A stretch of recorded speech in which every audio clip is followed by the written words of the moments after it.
Today I want to talk to you about phalloplasty, or maybe more specifically just bottom surgery and like the decision to bottom surgery. I strategically named this video Phallo Feels because it's like, it rhymes. I don't know what I'm trying to do. Let's just talk about this. Almost exactly a year ago I made a video busting like phalloplasty myths. And it's gotten a lot of views and a lot of comments, and people have learned a lot, and I'm really glad because there's so much bad information out there about phalloplasty and bottom surgery in general. I also did a Metoidioplasty Myths busting one. But today I want to talk about what's happening in my mind regarding the decision to have bottom surgery. When I was younger, I decided I wouldn't have bottom surgery because I was naive. I looked at all these pictures online. I didn't like what I saw. I thought it was like gross. I'm ashamed of who I was before. More recently, about a year ago, I was like, you know what? I would have metoidioplasty. I would probably have the release and maybe the testicular implants. My dream bottom surgery last year was urethra lengthening. And if you don't know what any of this stuff is, I'll link you to some posts that talk about what bottom surgery is, because I don't want to like go into what bottom surgery is. I just want to like talk about what I'm thinking in my mind right now. So I wanted the release, a urethra lengthening, testicular implants, but no closure of the hole, so no vaginectomy.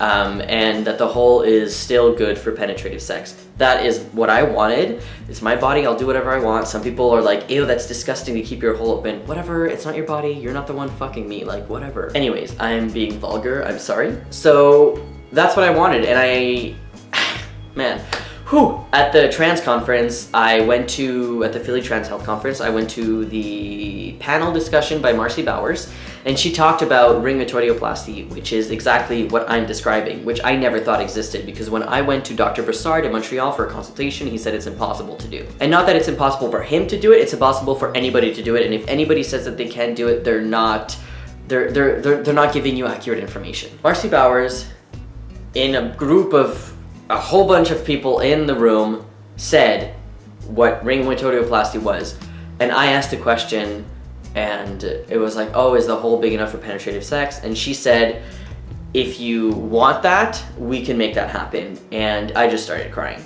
I was like sitting in the front row, so like nobody could see me, whatever, crying, thank God. But hearing that changed my life forever, because now I was like, I'm going to Dr. Bowers. Bottom surgery is covered in Quebec, but you can only have surgery with Dr. Broussard. I would much rather pay to have the bottom surgery that I want and not, because look, I'm sorry, he doesn't do what I want. It's my genitals, and some people might think I'm selfish. That's what I want. If it was your genitals and you wanted something specific and they told you you can't have it, like, whatever. Long story short, I was like, I'm gonna do it. I'm gonna try to get it covered by the government because it's a surgery that isn't performed by Dr. Broussard, so there might be a way to prove that she does it differently than Dr. Broussard and that I can get it covered with her. Even if it was like 50% off or something, like, I think it's something like 15 to 17,000 or something for the surgery that I was thinking about. But let's move on from metoidioplasty and think about like what I'm thinking about now. So my good friend and I, who run FTM Sex Talk, we talk a lot about bottom surgery because we have all these feels regarding it. We are both in the Yahoo groups for metoidioplasty and phalloplasty, I think he's in it, but whatever, I'm in it. And it's ridiculous how my views have shifted in the last, I'm gonna say month, in the last like good month or two regarding phalloplasty. You know what, not even 2 months, I'm gonna say 2 weeks. Like maybe I'll change my mind next week, but right now I just wanna like document this is me right now. And it's like, I'm happy about this decision, and I never thought that I would be able to handle skin taken somewhere else, put on me. But now that I know that there is a specific surgery that I can have, that I'm interested in, it makes me a little more happier. Most people who have phalloplasty decide to get a vaginectomy, which is basically the removal of the vagina and closing of the hole. Oh, sorry, trigger warning. And I don't want that. Like I told you before, I would like penetrative sex in the hole.